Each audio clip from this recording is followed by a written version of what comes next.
What's going on, everyone? Thanks so much for tuning in. For today's video, we're going to be taking a quick look at the 2018 Infiniti QX30S. In this review, we're going to talk about 5 main things, including styling, performance, fuel economy, interior space, cargo space, and a pricing overview. I'll also take it for a thorough drive and talk about many of the unique aspects throughout the interior as well as exterior. So without further ado, let's go ahead and start her up and let her run.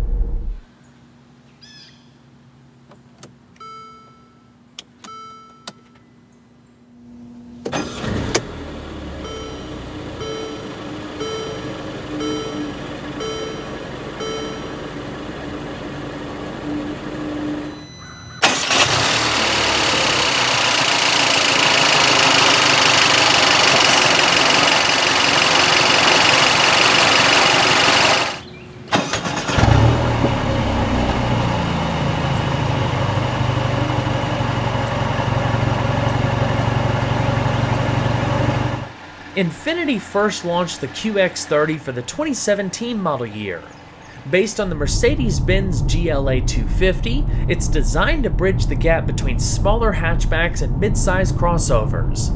Having driven the Mercedes and the Infiniti, I can honestly say that on the road, they are almost indistinguishable. There's some differences, but they're very similar. Both have pros and cons, and at the end of the day, it really just boils down to personal preference. What sets the two apart more than anything is styling. If it were my money, I'd go for the Infiniti just off of styling alone. It's hard enough competing in this segment nowadays with so many offerings out there, but the QX30 still manages to stand out from the crowd. Some will just consider it derivative, even though there is some truth to that, but what I like is that it truly looks expensive. The sculpted bodywork, slim LED lighting, and tasteful chrome work great together. I think the overall look comes off more successfully than the GLA. The sport trim is just icing on the cake. I'm interested in hearing what you all think. Let me know in the comments below. The QX30 is currently offered in 4 trim levels: Pure, Luxe, Essential, and Sport. The Pure and Sport are front-wheel drive only, while the Luxe and Essential are offered with the option of all-wheel drive. All-wheel drive models sit 1.2 inches higher than front-wheel drive models to give them 8 inches of ground clearance. All-wheel drive specific styling touches include extended over fenders, unique side sills, roof rails, wheels, and unique front and rear fascias. Base pricing, dependent on trim and drivetrain, ranges from $30,150 to $41,400. As shown here, the Sport adds unique front and rear lower fascias, body color side sill panels, a gloss black grille, black outside mirror housings, a chrome trunk finisher, a 0.6-inch lower ride height, dark chrome exhaust finishers, and more. Important options shown on this example include the leather package and Pro Assist package. Total MSRP for what you see here, including a $995 destination and handling fee, is $43,395. After a rough comparison of options, a similarly equipped GLA 250 would run you about $3,500 more. The QX30 Sport seems like a great value for what you get. QX30s are available with a handful of wheel options and 2 sets of tires. On the Sport, you have 19 by 8-inch 5 split-spoke alloys finished in dark gray paint. The rest comes standard with 18 by 7-inch alloys. When equipped with the 19s, 235/45 run-flat summer tires are included. With the 18s, you get 235/50 run-flat all-season tires. When pushed to the limit on summer tires, the QX30 is able to corner with up to 0.85 G of lateral acceleration. It's reined in by 4-wheel disc brakes, spanning 12.6 inches in front and 11.6 inches in the rear. The fronts are internally ventilated by default.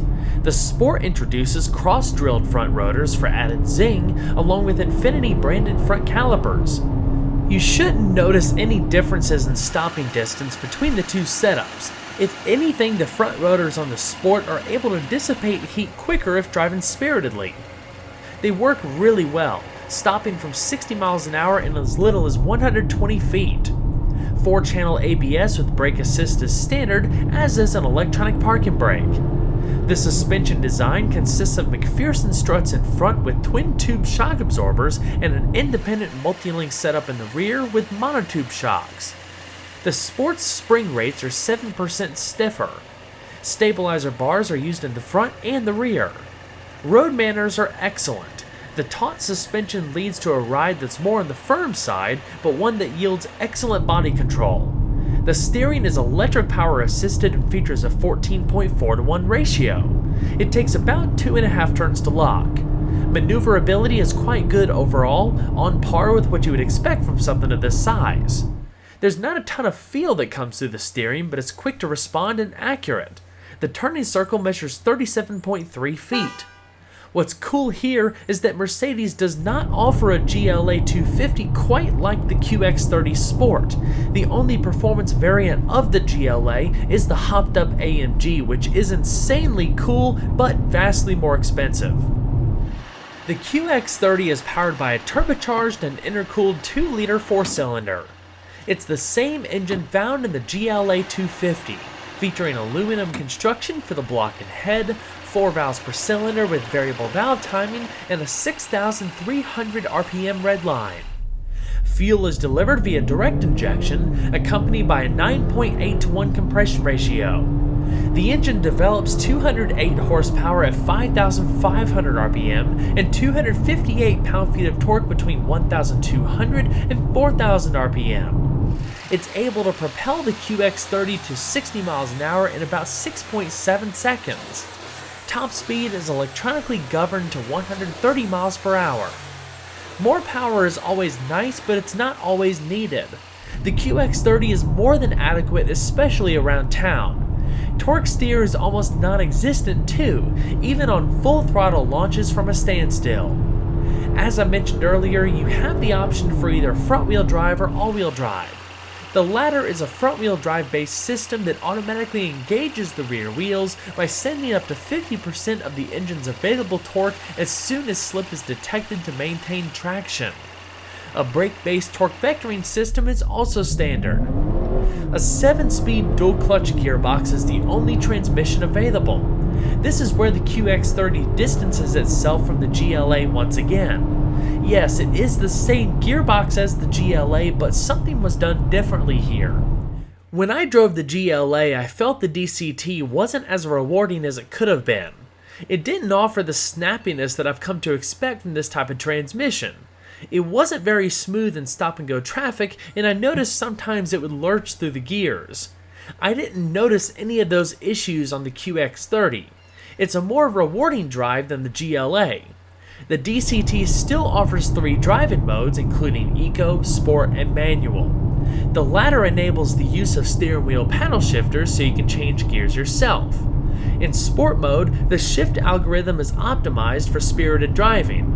It basically tells the transmission to stay in lower gears longer so the engine remains within its optimal power band for quicker acceleration on demand. Eco is far more tame to prioritize fuel economy. Speaking of, front-wheel drive QX30s are rated between 24 miles per gallon in the city and 33 miles per gallon on the highway. You can expect an average of 27 miles per gallon when running premium fuel. All-wheel drive models come in a little under that with an average of 25 miles per gallon. The total fuel tank capacity is 13.2 gallons. Inside, the QX30 offers a comfortable and well-appointed interior with, in my opinion, higher quality materials than what you would find in a base GLA 250. The Mercedes DNA is more apparent here, mainly with the instrument cluster, center console, and switchgear. Infiniti's unique styling continues with the fluidic theme, with shapes that are easy on the eyes and a layout that's both functional and driver-centric. With the Sport, you get surprisingly comfortable performance-oriented seating with integrated headrests, a faux suede headliner, flat-bottom steering wheel, and aluminum pedals. All of the front seat power controls and memory presets are found on the doors.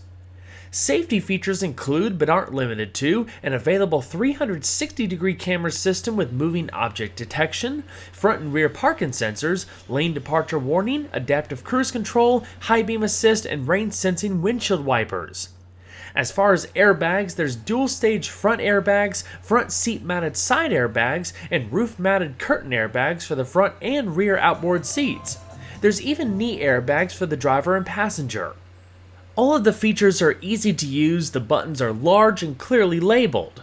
There's a ton of media options including satellite radio, iPod integration, and a CD player, but unfortunately you don't have some smartphone integration technologies like Apple CarPlay and Android Auto.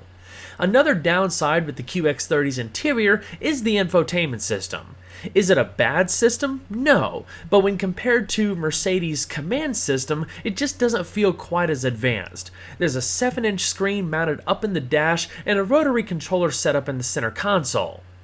Again, like I said at the beginning of the video, the GLA 250 and the QX30 both have pros and cons. They're so similar to each other, it really just boils down to personal preference at the end of the day. I really like how dual zone climate control is standard on every trim level. There's also vents in the rear seat to help keep everybody comfortable. Heated front seats are standard on upper trim levels, and there's a nice little knee pad on the left-hand side of the center console to give the driver a little bit of extra comfort and support on long trips. A panoramic sunroof is also standard on higher-end trims. The only other real downside with the QX30's interior, just like the GLA 250, is just because of its dimensions, the back seat is pretty small. In order to eke out a little bit of extra headroom, the bottom cushion resides a little bit lower, so if you're on the taller side, your knees are going to ride a little bit high. It's not something that I'd probably want to ride in for a long period of time, but it's definitely doable. It's worth mentioning that despite the small dimensions, the QX30 has a lot of interior storage space. Backseat passengers get a power outlet. In the trunk you have some illumination and 19 cubic feet of space behind the rear seat. Of course, it can be folded to expand that space all the way to the front. Since you have run-flat tires, the Bose subwoofer is located in the tire well. Now let's go ahead and see how she sounds.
Well everyone, I hope you enjoyed the in-depth look at the Infiniti QX30 Sport. Be sure to stay tuned next time, leave a like and subscribe today if you haven't already, because there's a lot more where that came from. Take care everybody.